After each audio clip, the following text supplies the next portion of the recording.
very good evening to those of you who've just joined us.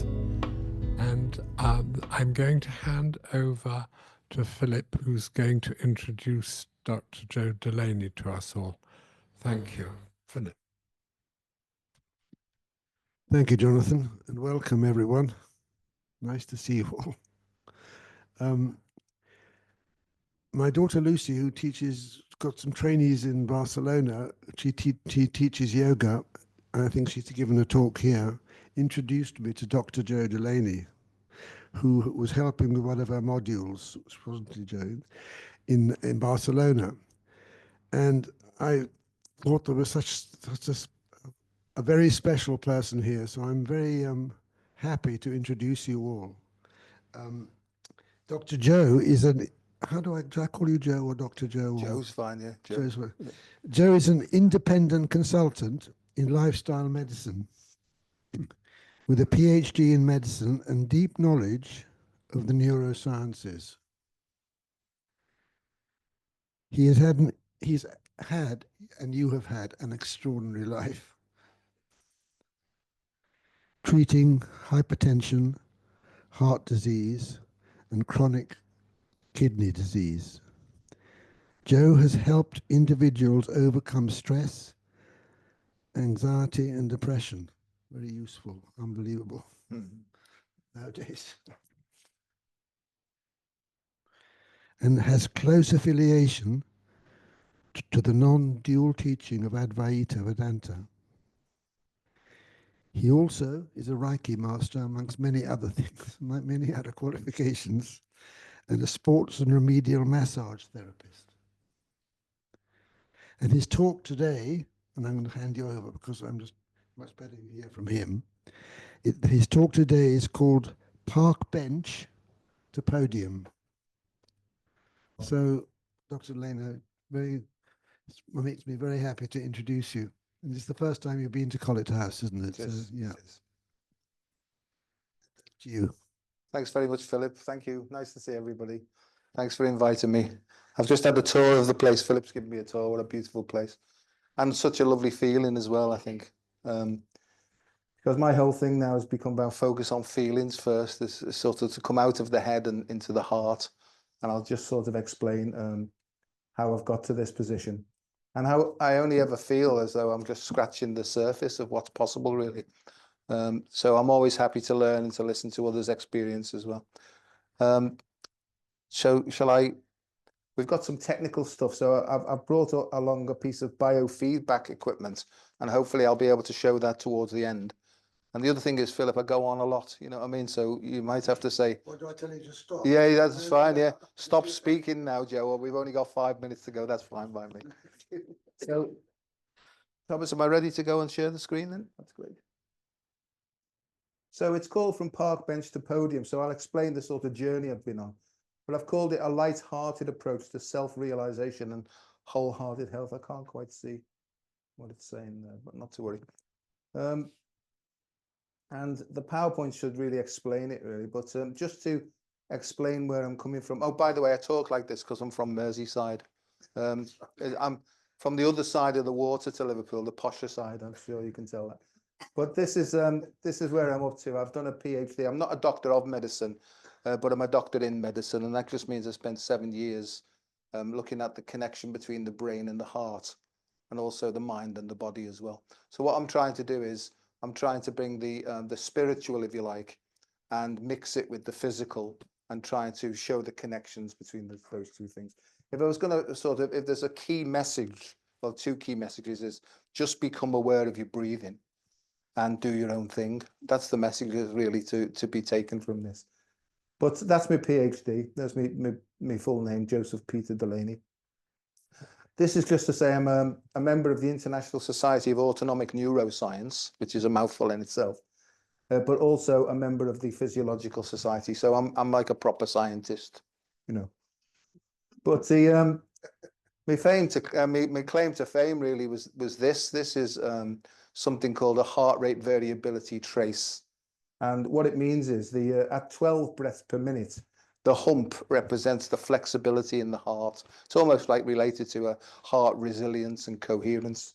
But if we slow our breathing down to 9 breaths per minute, the hump gets bigger. See these, I'm using technical words here, you know, but really the miracle happens at 6 breaths per minute. And what actually, there's an exponential increase in the way that the heart works, you know, and in that state of what's called coherence, mind-body coherence, what tends to happen is, and I'll show you some pictures of this later on, is that the information that goes from the heart goes back to the brain. And if we also use a positive emotion as well and breathe that at 6 breaths per minute, it actually transforms the way our brain waves work, and it gives us expanded information as well and expanded consciousness. So in a way, it's turning what most people in the world do. They tend to use thinking and more thinking to try and find cosmic consciousness, if you like. But this is a way to stop thinking and just, it's almost like the space between breaths.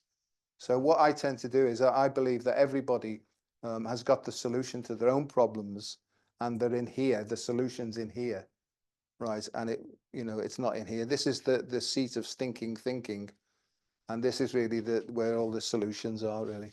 So I'll try and explain this a bit more as I go along, but just to say, after years and years of stress and anxiety and depression, I had quite a high-powered job. I was in charge of a hematology department in a pathology department in a university hospital on the Wirral.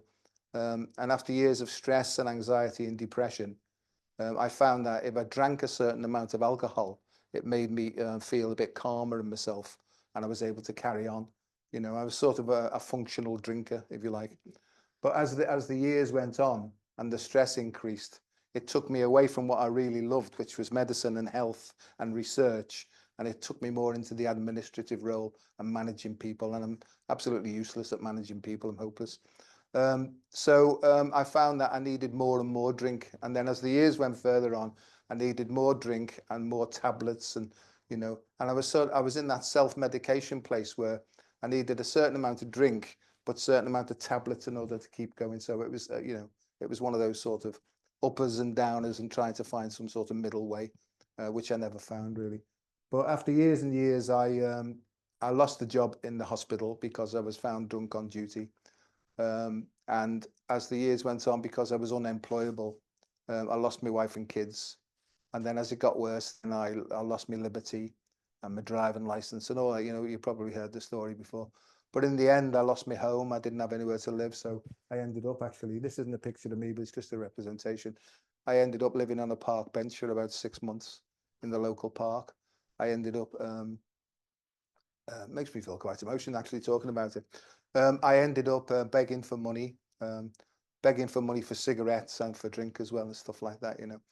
And I couldn't understand what was going on with me, because people would say to me, Joe, you know, you're so clever, you've got all these qualifications. Why can't you sort of like think your way out of this? And that was the whole thing, is the more I tried to think my way out of it, the worse the situation got, you know. And I felt terrible. So I made, over the time, I made 3 really serious attempts to do myself in, you know, to take my own life. And not only did I fail at that, I failed at everything, but also as a failure of trying to do myself in as well, you know. But on the last occasion, and I hope to God it's the last occasion, something happened in that occasion. I took a whole load of tablets, and like a proper biomedical scientist, I used a pestle and mortar and a bottle of sherry, because I couldn't afford Jameson's at the time, you know.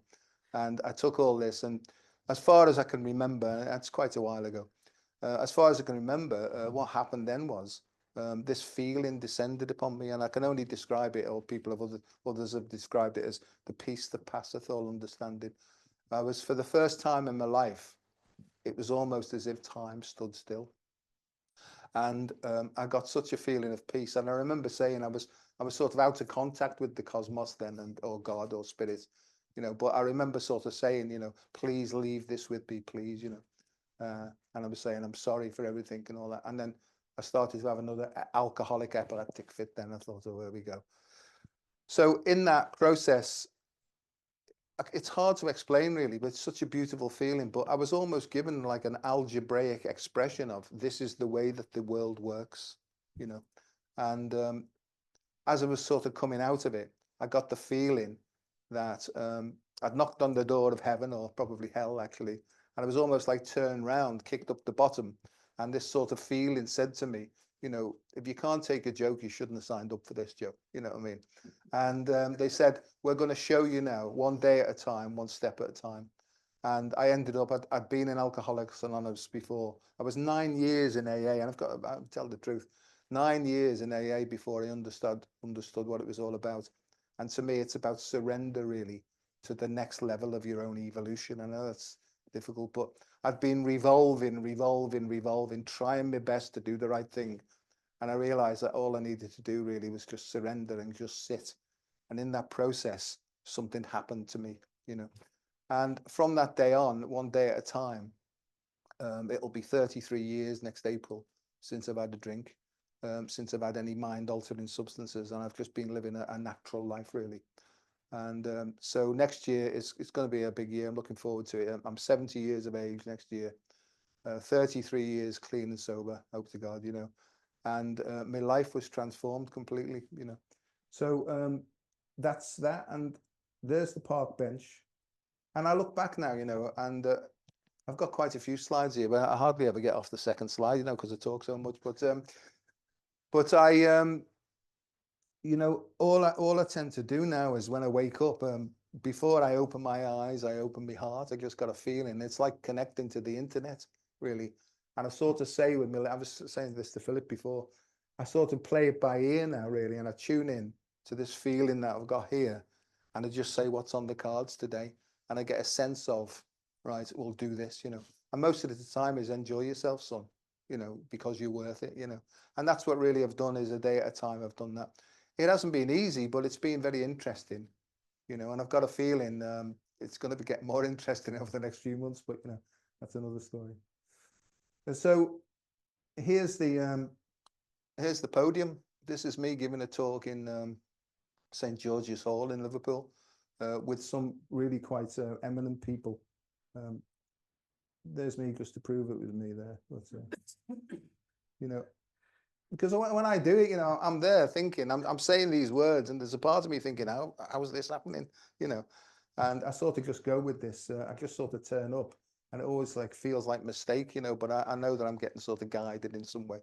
And I don't really go into what's guiding me. It's just a feeling now. It's just a feeling.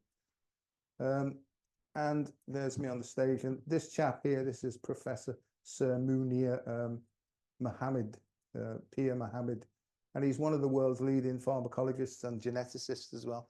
And I sort of see there's a sort of irony as that as well, because over the years I've become more and more interested on how the individual works at the deepest levels, you know. So where my mind is these days is it's in the field of epigenetics, and it's in the field of quantum consciousness and all these big posh words, you know. And it's really beyond the God particle, you know, so beyond the Higgs boson. I think there's stuff further along there. So to me, you know, I want to try and make this as practical as possible, because I think lots of people know lots of stuff like I did, you know. I know all, someone called me once a knowledgeable idiot, you know, because I knew a lot of stuff, right? But putting it into practice was a different thing, you know. And I know that for years I was talking the talk, but I wasn't actually putting it into practice, you know. And since I started to understand that when you take action, it almost like grounds stuff, and then new information tends to come in there. Is this making some sort of sense? So, okay, yeah. Okay. And so that's that. And I developed a process. You see, I get like things pop in my head. Sometimes I've heard voices in my head, and I've seen things and stuff like that, you know. That's a story for another day. But I was given this, you need to write about the I am approach to health and well-being. Because I say like this to my heart or my soul. I say, well, that's very nice. What does it mean? Well, I am. That's the I am that I am. That's the essential self, the God self, you know, your soul self. And I go, okay, well, what does this I am mean? I got, it just means innate asset management. And I said, explain to me this, because I have this conversation every day, you know, and people think, you know, he's on his way back to the psychiatric department, but I never felt more grounded and more joyful and more happy and more content and more purposeful ever, you know. And I'm going to hope to show a practical way. But innate means that we're born with it, so it's natural to us. Assets are really, it focuses on what's strong within the individual and not what's wrong with the individual. And I think as a society, you know, we call it a westernized society. We tend to focus on what's not working, and we sort of disregard the stuff that's naturally working. So it's to put people back in touch with their strengths. It's called a strength-based approach, and to allow them, right, to use these innate abilities to express who they essentially are at the deepest level. And if they're not any good at anything, they don't have to practice on stuff they're not good at, because somebody else will be able to do that, really. So I can see different people working from their deepest sort of soul level, for want of a better way of putting it. I think that's probably the way to go forward, really, when people are working with what's natural in them, and they'll get enthusiasm and joy as they express these things.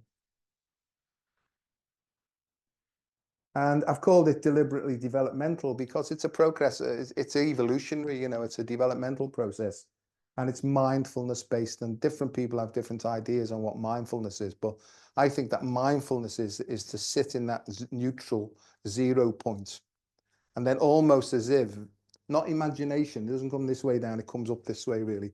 Then things sort of emerge, and we can look at them, and they might bring with them a sort of a negative feeling or some sort of a fear. It's not to interfere, really. It's just to sort of look at them.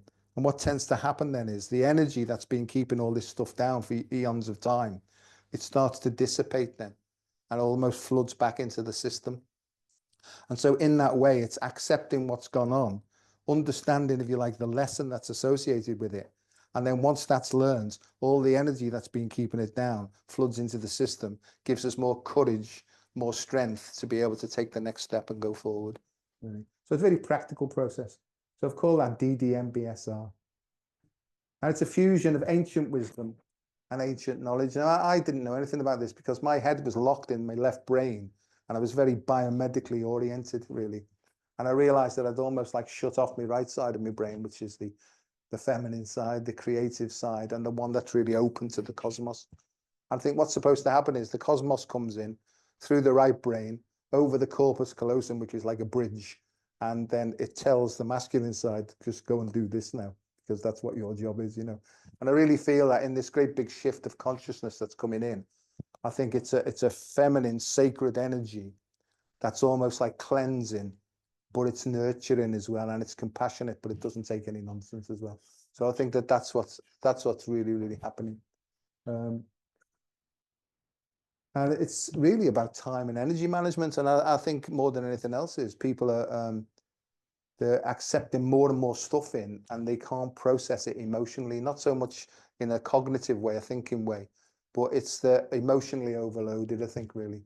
So this is the way to remain cool, calm, and collected, but not by thinking about it. It's actually by sort of almost like coming out of thinking and coming more into feeling. And it's holistic, and everybody uses that word, holistic, but to me, I'll explain what holistic means to me. But it's wholesome, so there's a nutritional element there as well, so food's important. It's wholehearted, it's not just half-hearted, and it means really passionate. It's something that we're passionate about. And I feel that everybody's got a deep indwelling passion in them, but for some reason we get misdirected away from that. And I won't go into the politics of that, but I think it's about misdirected instinct and faulty logic. I think most of us have been, or I was living in that for such a long time. But it's almost as if you get little sort of, they call it the truth vibration, little pockets of truth come in. And if you can look at it, accept it, then more energy flows in then as well. And it's a whole person approach, because it's, you know, people ask me, what is it that you actually do? What is, you know, what is this mind-body integrative medicine? I say, well, I'm a consultant in psycho, neuro, endocrino, immunohematology. And then they don't ask me anything around that. But psycho, to me, the psycho is the invisible dimensions, of which there are numerous, you know. But it's the mind. And I think the mind and the processing that happens in the mind at all sorts of different levels and dimensions, it then sends signals to the brain or the central nervous system. Those signals then, depending on the frequency of what's being processed, sends information to the brain. Then through the nervous system, that impacts upon the endocrine glands. The endocrine glands then secrete substances into the blood or the plasma, right? And that impacts upon cell membranes at the level of the stem cells. And that actually impacts upon who we become. So I think it works like that. But then there's also a feedback loop as well, because then if we can reflect on it and almost like feed back to the cosmos, then that becomes like almost like the unicorn's horn, you know, it's an ongoing soul's progress thing. So this is how I see it really. It's this physical, and we've spent such a lot of time in biomedicine just focusing on the physical body, physical pain, physical obstructions. But then we got involved then with the emotional side. Maybe emotions are important, you know. So rather than close our throat down and push them back down again in an attempt to be politically correct or polite, probably over polite, then more and more people are now expressing themselves as they honestly feel. So then the emotions then influence the way that we think. And then there's this bit that's been sort of blocked off for a long time, the spiritual bit. Now, spirituality to me is not for me anyway. I don't have a religion as such. A sort of, I'll take a bit, you know, whatever suits me and just use all that really. But spirituality to me is this quantum realm now, or the realm of energy and different dimensions of energy. I was saying to Philip before, you know, I think I talk about magneto-electric effects. Everybody's getting into, oh, it's an electromagnetic thing. But I think there's more to do with a magneto-electric effect, where as the heart opens up, and it's sometimes called this charismatic effect, the feeling drives the way that your nervous system works, but it's all regulated by how we breathe. And that everybody's getting into the vagus nerve now and the polyvagal theory and all these things. So it is all to do with that really. And I'll try and explain it a bit further as I go along. But I was saying about the, you know, that we have the fourth way or the fourth method or whatever, but I feel now that the fourth way is actually evolving into the fifth element. And I think that we are the fifth element really, you know, and more people are opening up, and there's all sorts of like more psychic gifts coming online where people are becoming much more telepathic, or the senses are expanding, you know. My sense of smell is just expanded over the last month. It's just expanding more and more. So I don't see it as extrasensory perception as such. I see it as, what's the word I'm looking for? Extended sensory perception, where it's almost like our radars are extending and we're picking up more and more information. And I think this is a natural process, but what's happening is if people don't understand it, it overpowers them, you know, and that's where I was. In 1987, apparently at the time of something called the Great Harmonic Convergence, all this information was flooding in, and I was trying to throw myself off bridges and stuff and banging my head on the wall because I just couldn't handle it, you know. So there's all these things that happened to me. See for a purpose now. When I was going through it was like hell, I didn't understand, but looking back, I can see that it's almost like that I chose this really, you know. When I was in the Souls school, you know, the what do you want to do when you grow up, you know. Right, I say, well, I like that alcoholic one, looks interesting. You know, they said like, are you sure? Because it's dead hard, that, you know what I mean? It's really difficult. He said, you know, when you press this button, you'll forget that you've done this, but you chose this, right? And I got a feeling that I was given a curriculum, you know, and so that was like laid in stone, the curriculum. You can't change the curriculum because that's what you picked up. But you can have a choice, your free will choices. Do you want tea or coffee? Right? That was more or less it, you know. So it's a dynamic process because, as we know, everything's moving all the time. So it's dynamic. And I think led from the world of spirit. I don't know whether you can see, oh, you can see that. So really what I do now is I open my heart and I get a feeling that it's my heart of hearts that's actually guiding this process. And I call that my soul. And to me, soul is the source of unconditional love, almost, because I think souls also have a purpose as well. And so there's some element of differentiation there, that each individual soul has a mission, a purpose that evolves, you know. I think it was, I think Gurdjieff, I think, said that we don't have a soul, the soul has us, you know. And I think it works that way around, you know. And people say, you know, you get to a point where as you surrender, you realize that you're a spirit on a human journey now. And I feel that, you know, wholeheartedly now. And so the spiritual aspect then will inform the emotional component. The emotional component then informs our thinking, and then the thinking then informs our actions then, and that process goes on. This okay, so and this is it, you know, this chap, supposedly quite a clever chap apparently, but this says it all for me, is that I've been working and trying to build my knowledge base. And don't get me wrong, I knew a lot because I was really interested in medicine and biomedicine and stuff. but I was increasing my knowledge to the detriment of, you know, my intuition. And I think now intuition to me is a feeling. If I don't know what to do or I'm indecisive, right, I'll just take both of those sides, almost like left brain and right brain, put them together, bung them in my heart, and I say, give us a clue, you know. And I don't wait for it then. I just get on with my day. And it's almost as, you know, from a Jungian point of view and a synchronous point of view, it's almost like it flies.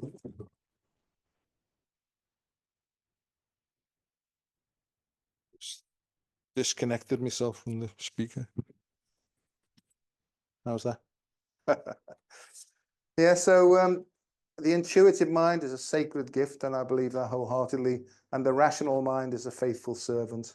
Unfortunately, we've created a society that honors the servant and has forgotten the gift. And I think really my job is not to tell anybody what to do, because I was not. It was somebody called a sponsor in Alcoholics Anonymous. I went through what's called the 12-step recovery program. And for people who don't know, this is just my way of explaining it. AA is about reconnecting you with your heart and your own sacred intelligence, if you like it. So it really is about mindfulness.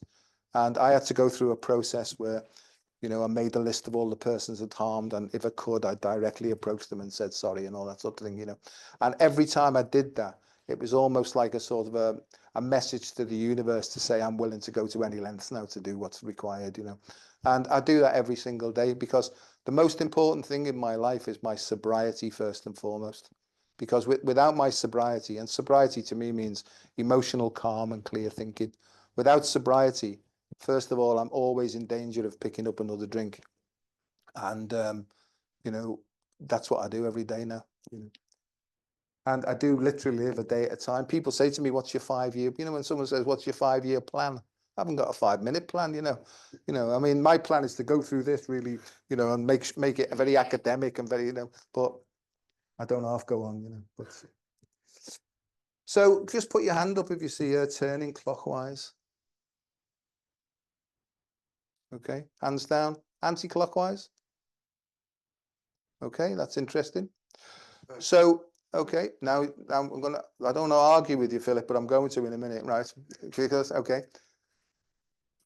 So at the same time, some of you saw her turning clockwise and some of you saw her turning anti-clockwise. Well, how can that be? And this is great. When I found this, I was absolutely made up with it, right? And then people say she's changing, and I'm saying no, she's not changing at all. What's actually happening is we're picking up the photons from this picture. It's hitting our retina at the back of our eye. Depending on the depth and the frequency of the thing that we're picking up photonically, it's changing the photons into an electrical signal in our retina. That then goes down a big nerve to the back of our heads to this what's called the occipital cortex. Now, depending on whether the signal then goes to our right brain or our left brain will determine the direction that you see her going. And so this is all about perception. Now, that's just visual perception, but it also happens with our hearing, with our taste. So visual, auditory, kinesthetic, olfactory, and gustatory, our 5 senses, we each individually, based upon how we've been brought up and the filters that we use, we'll see this differently. So that's her going that way. She's going a bit slow, actually, because there's a bit of a pickup on here. But if I just show you this next one.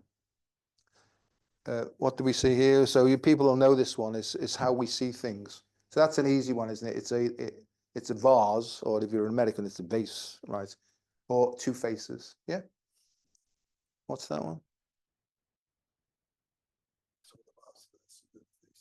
Okay, but what's this one now? This new one?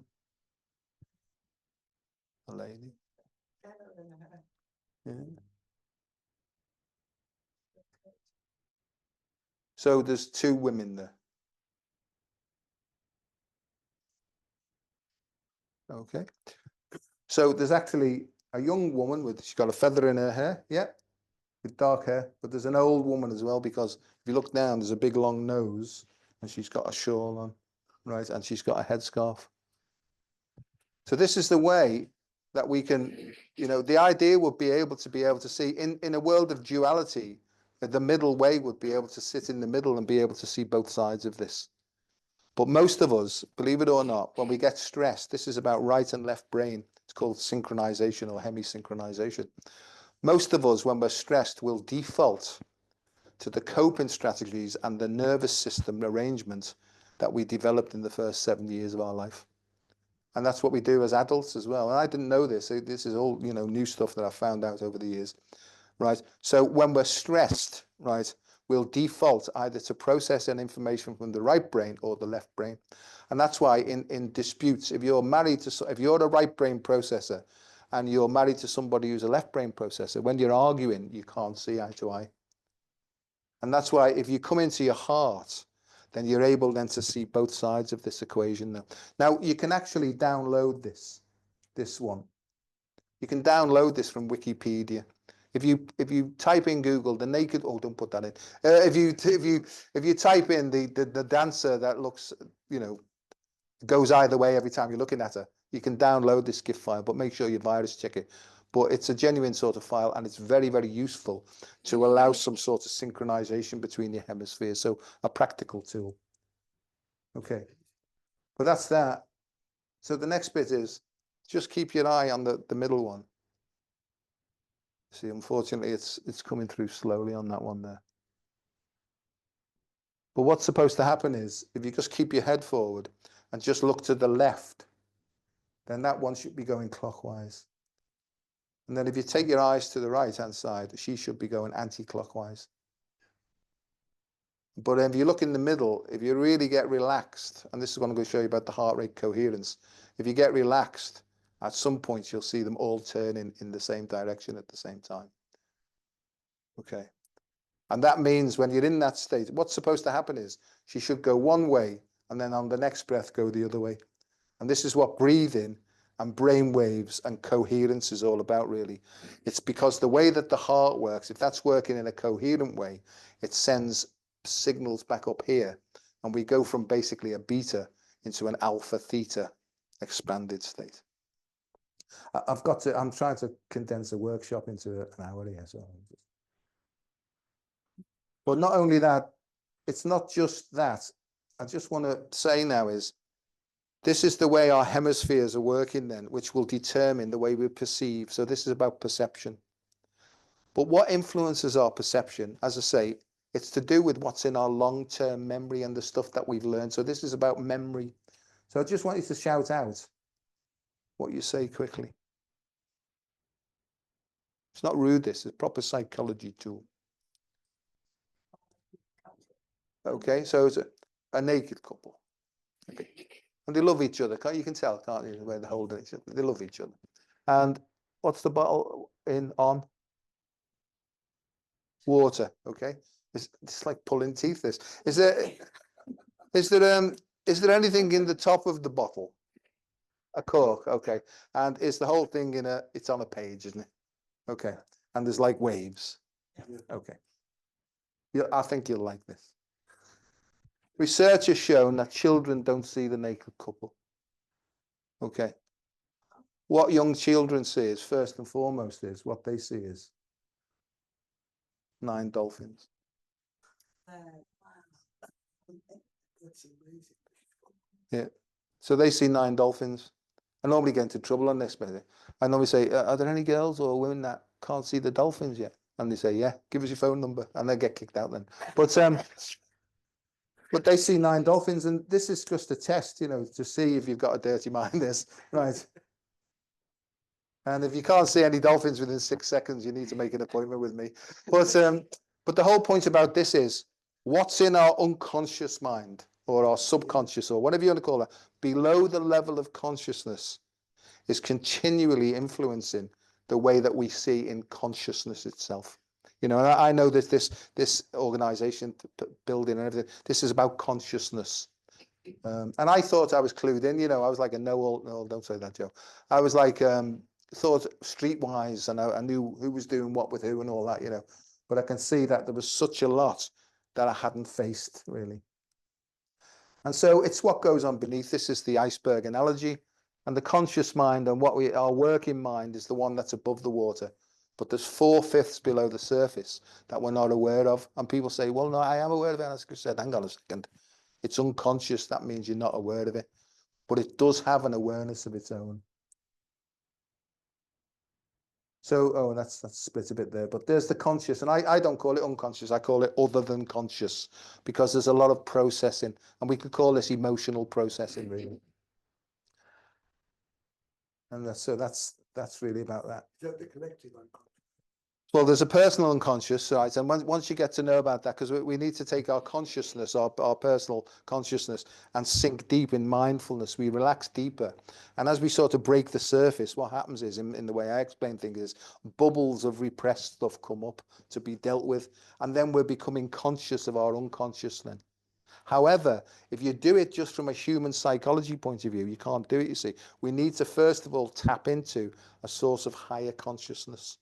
Okay, and so we necessarily have to have our hearts broken and come to a rock bottom and surrender then. And we surrender to something deeper or higher than ourselves. And then it's almost like that grabs by the hand then, and it walks you back through these things. Does that make sense? And because it's a higher consciousness, it's our intuition, which is still part of us, but it's almost like the next wave of our evolutionary self, right? It knows what we need to deal with on a daily basis. So rather than live and listen to external experts who don't really know, right?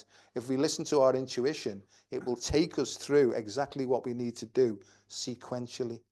The secret is listening, and it's sitting, and it's finding silence to sit and not take any agenda in. It's just to sit with the feeling and just ask the question. This is what I do, is I just tap on there, say, hello, anybody in there? Right, you have to wake it up first. Right, and I say, please show me. Right, it's almost like a prayer, if you like. Please show me the best way to go forward today for myself, for everybody around me, and if there's anybody else, then help me. And then I try and listen to that feeling. Then it's, if you like, people might be called, call that being moved by spirit, and that's the way it seems to work with me. I don't put labels on it, because if you put labels on it and try and explain it with words, someone will jump in and say, well, I don't see it like that. Well, that's fine, but you can get trapped in, can't you, arguing about terms and terminology and stuff. Just the feeling to me. So there's the Anahata chakra. And so we're making the unconscious conscious, really. And in the end, this is what it's about. And how are we doing for time? Okay. So this is about finding balance. It's not about being one or the other. It's almost like sitting in the middle and being guided as to what to do next. And it's about, to me, it's about leveling. So we can talk about karma, we can talk about balancing, we can talk about leveling. It's all those things, but guided by a deeper feeling. And if you like, that feeling is unconditional love. But stress, what stress tends to do is, as I mentioned before, is in stress, we just become one-sided or half-brained. Then we'll go back to our coping strategies. If anybody's into transactional analysis, that's almost like the adult self, when we've got the authoritarian parents and the frightened child who are always fighting with one another. So it's, how do we get to the adult self when we've got to come out of those three ego states and get into spirit then through meditation and stuff. And so it's about really in optimal pressure and in balance. When we wake up on a Monday morning, when the dawn phenomenon comes in and we can feel everything started to perk up, and we get that feeling of, I'm really looking forward to going to work, that feeling, and seeing all my colleagues, and isn't life wonderful? This is, by the way, an idealist approach. But our eyes widen to get ready for the day. Our mouth dries up a bit, because in sleep, we should go into really deep rest and relaxation, where the vagus nerve, gets to work. Excuse me. Our mouth dries up a bit because we don't need the digestive processes. But then our muscles tense but remain flexible. This is quite important, this. And our heart rate rises from quite a low level, and it starts to perk up to get us ready for the day. Our back straightens but remains flexible. We get butterflies in our stomach. Once again, that's because the blood is coming away from our visceral organs, into our musculoskeletal system. Blood pressure rises to a normal level. Legs are strong and flexible. We sweat a bit more because the salt carries the electrical signal around a bit more quickly. So our reaction time increases from that really sleepy bit. And our nerves tingle. That's, I'm looking forward to seeing my boss. I wonder what they've got on the cards for me today. That type of feeling. However, in excessive pressure, this is what tends to happen. Our autonomic nervous system becomes out of balance, right? And we start to get tense and we go into what's called the fight and flight response. And I didn't have a clue because I thought my head was telling me, oh, you've got everything sorted. But really, when I went to a sort of integrative health practitioner and they got me to do stretching and stuff, I was really almost like muscle bound, you know, and stuff like that. So that's why I love yoga so much, you know, because it's it resets our musculoskeletal system. And in that process, we start to get more expanded awareness as well. So we get fuzzy headed. That's like, you know, go in a room and you think, I know I've come in here for some reason, but I can't remember. So you retrace your steps. And then when you get back there, you think, I'm wondering why I've come back. So you can walk around in circles all the time. I'm sure none of you, because you all look very chilled to me. I'm sure none of you have got this, but then we start to get eye problems because the moisture in the eyes starts to dry up, and we get conjunctivitis. We can get red eyes, itchy eyes, and all these things. So these are the physical, physiological things that are happening to us in the fight and flight response. Shoulder tension, head, neck, and shoulder tension is massive, you know.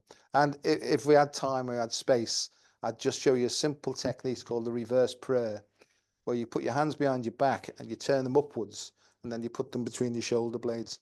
And lots of people can't do that because their arms pulled and stuff like this, you know. We get a lack of taste because our digestive system's not working properly, because our mouth has become dry and it's staying in that dry response.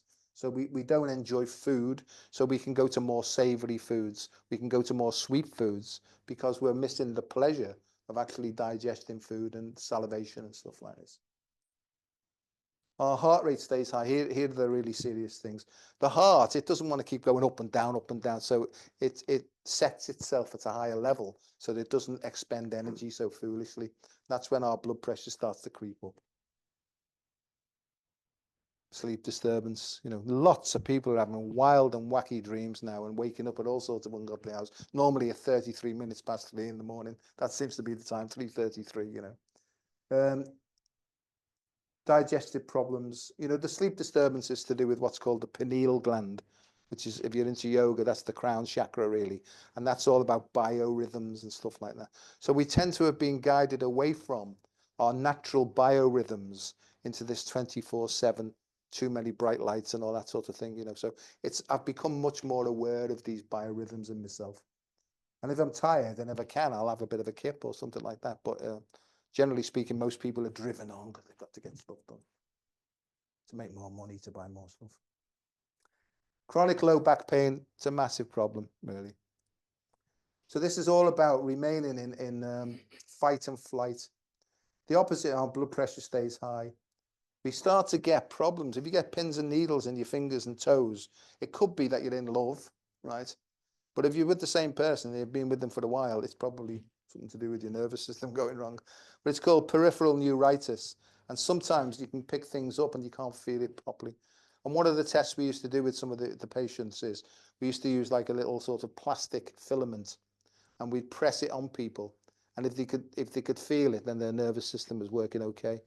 And what some of the patients did is they got clever about this is, you know, we'd do that like that and they say, yeah, I can feel that. But what we had to do is pretend that we were touching them. See what I mean?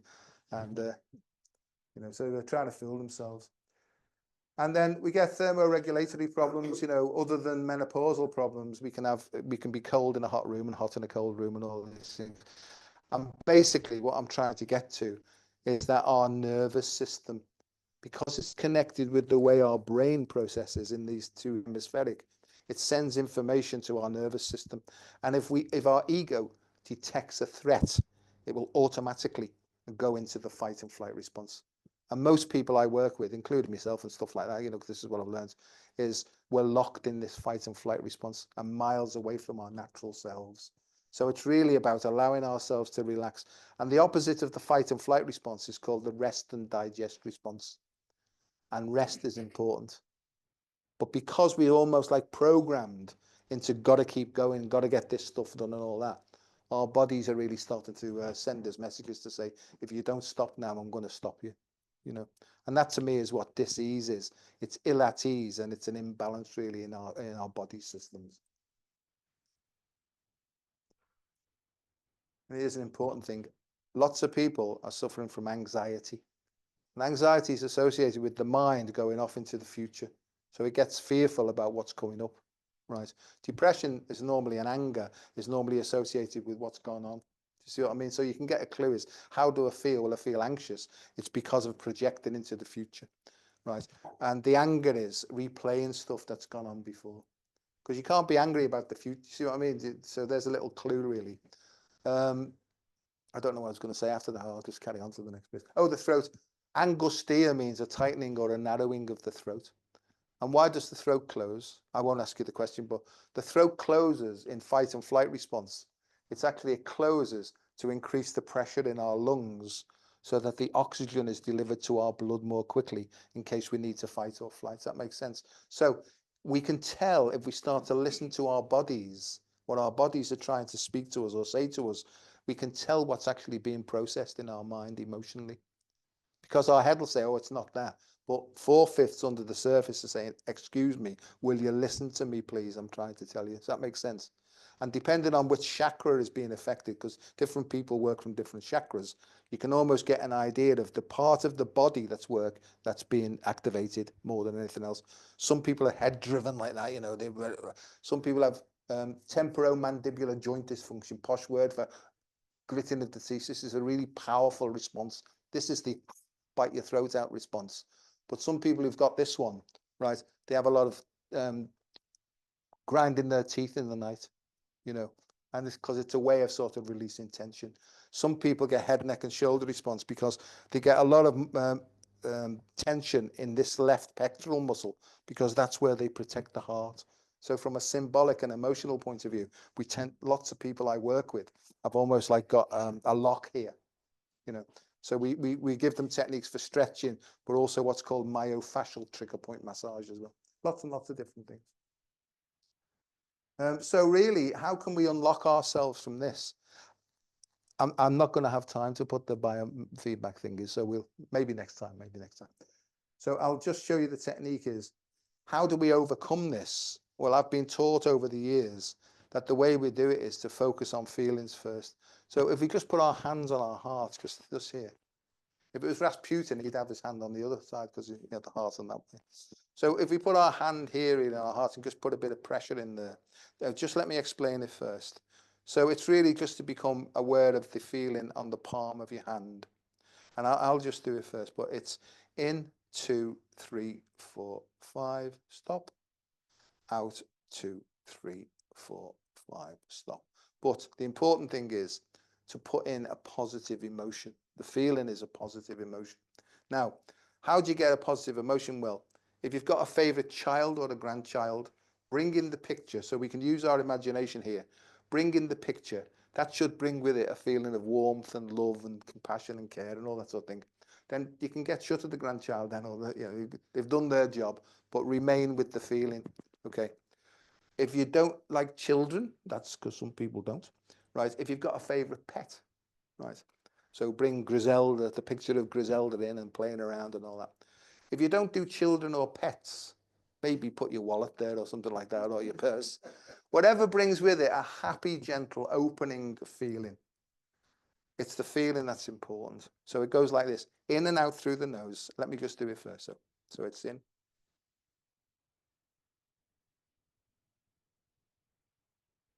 It's important that you get the in-breath and the out-breath of the same length. And it's got to be 6 breaths per minute. Now, most of us breathe at rest between 12 and 15 breaths per minute. So to go from that to 6 breaths per minute is difficult. So we have to try and, over time, bring our breathing down slower and deeper. Does that make sense? So if we can go from 12 to 9, if you remember that picture I put up, then there's an increase then in coherence in the heart. But then if you get really good and you can go from 9, 8, 7 and 6 breaths per minute, from a physiological point of view, I'll say some technical words here, the baroreceptors and the vagus nerve start to work in harmony with one another. And at the level of the heart, there's 2 wires or nerves that go into the heart, into what's called the sinoatrial node, right? One's an accelerator and one's a brake, okay? So what actually happens is, right, in stress, the accelerator and the brake, right, are knocking hell out of one another. Sometimes like this full throttle, but the brake's in. And so that's our heart, the way our heart works. It's a pity I haven't got time, but never mind. So what we need to do is, the breathing, our breathing regulates the way that the brake works. Okay, so we can bring in a coherent signal like that.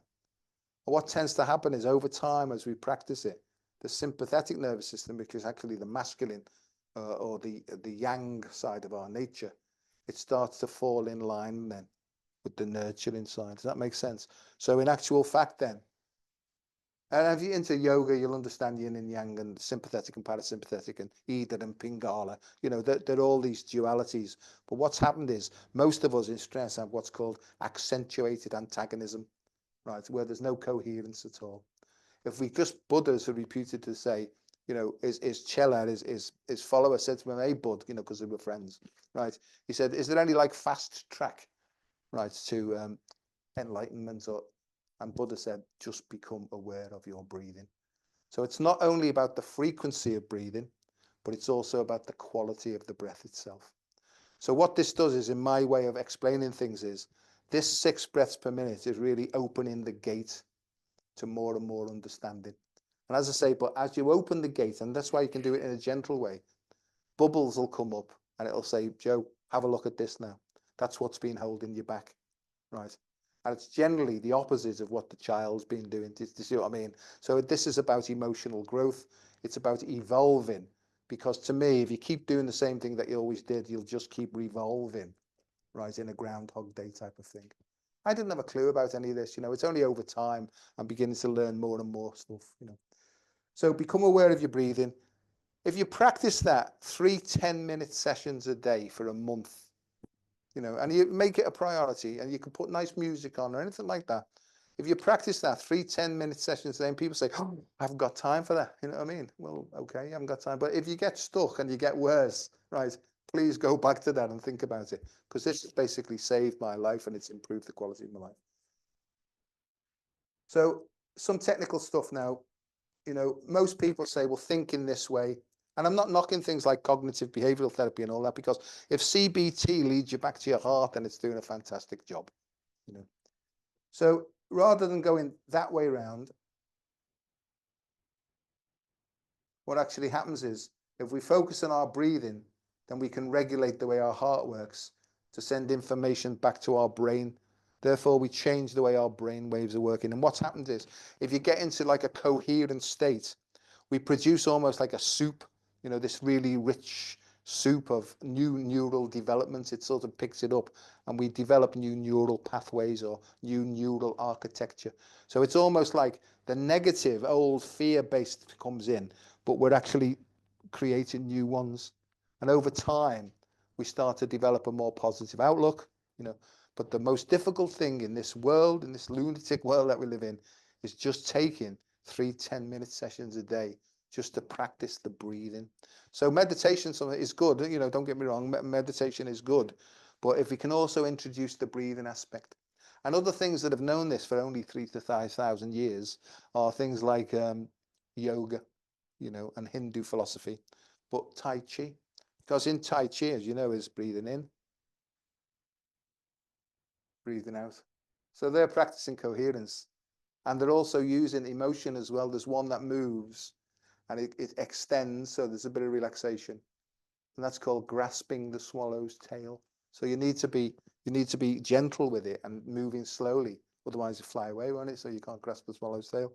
So there's all these different things that in the East, ancient East, they've known about this for a long, long time.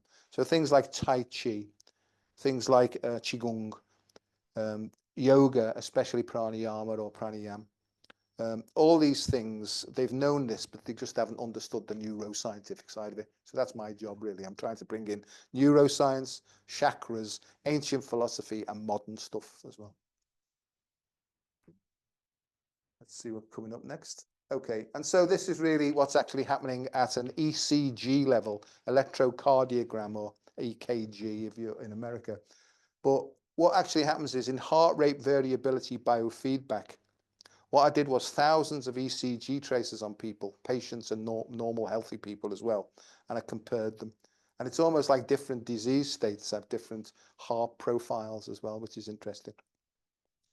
But what you do in heart rate variability is, most people think, if I said to them, what's your normal heart rate? And they'd say about 70 beats a minute. in heart rate variability, what we do is we measure one beat after the next.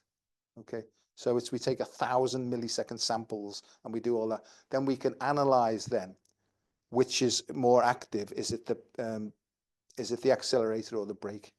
You know, it's hard to explain really, but that's why we can find out. But when you go into the breathing, this changes completely.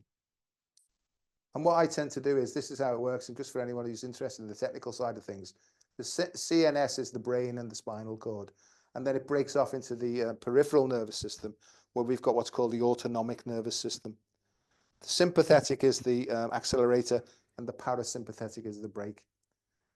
There's lots of things that we can't control, but there are two things that we can control and therefore regulate our emotional state.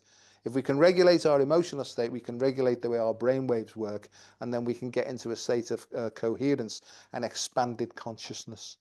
And as we expand our consciousness, we get into more subtle energy levels of understanding then. So we move out from the electromagnetic into the magnetic, and then we come up into these different dimensions here. I don't know whether I'm confusing anybody, but we become more refined, more subtle. And as we grow out more and more, we start to get more cosmic understanding. You know, so there's the yoga side of things that comes into it. That's all part of surrender. Surrender, it's all, this is how I explain it, but surrender to me means I've like thunked my way out of this. I can't think of any other way. I got to my point. If someone wants to kill themselves, then they've thought about everything and they've tried absolutely everything cognitively to find a solution and it's not worked. That's the rock bottom. And I really honestly believe that everybody, especially with the wave of consciousness that's coming in, they will be faced really with looking at what they've repressed and suppressed and stuff like that. So I can't remember what your question was, but No, I'm just thinking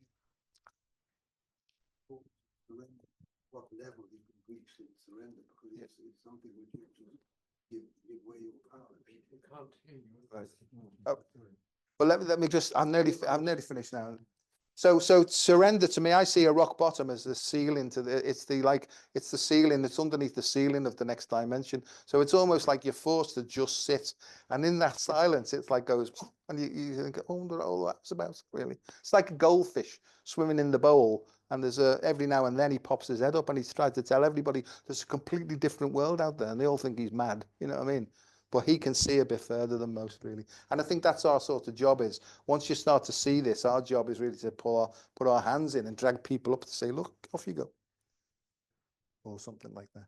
So we can change the high frequency. These are the coherent fight and flight signals.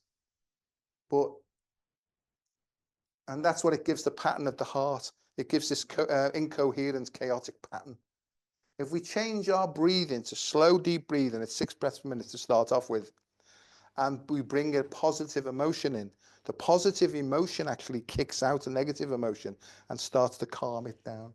So this is the important thing, is we change our breathing, we change our emotional state, and what happens then is, at the level of the heart, the high frequency, that's the masculine, starts to become more coherent, as does the feminine side of things. And then we get this beautiful coherent pattern. You know, the coherent pattern then sends information back to the central nervous system or the brain. It changes our brain waves, because our brain waves and the frequency of brain waves determine the actions that we take. But if we can, and what also happens in this is, from a mindfulness point of view, rather than becoming emotionally reactive and not thinking about things, we get a feeling of, oh, hang on a second, why is that pushing me that way? And then we get that feeling of being disturbed. We can step back and almost like become in the audience of our own sort of, so we become objective about our own subjectivity, if you like. Okay. And nearly done. I'll finish this off now, but oh, look, there we are, perfectly timed, just coming up to time. I don't have, you know, I have a website that I haven't updated for 4 years, but I'm getting around to it.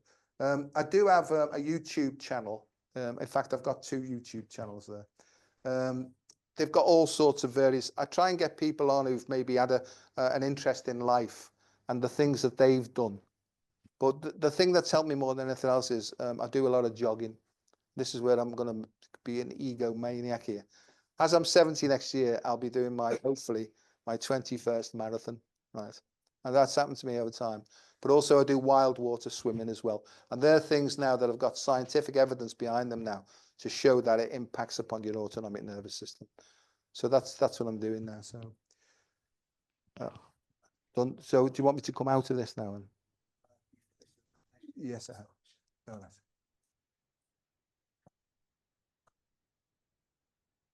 Had I had time, I would have gone into the more technical details about that. But so I hope you found that interesting. Oh, beg your pardon. Hello, Scouser. All right, my old seafaring chap. How are you? In the pink, mate. Jolly, jolly good. What can I do for you? In this quirky place called Colet House, we study a Hindu philosophy, and we're taught about a part of the mind called the buddhi, which is the discriminating mind. And we are encouraged to clean, refine, and purify the buddhi, the discriminating part of the mind. And I know that in my next 100 lives, if I can clean, refine, and purify my buddhi, I'll be able to take on any situation in life and do the correct thing.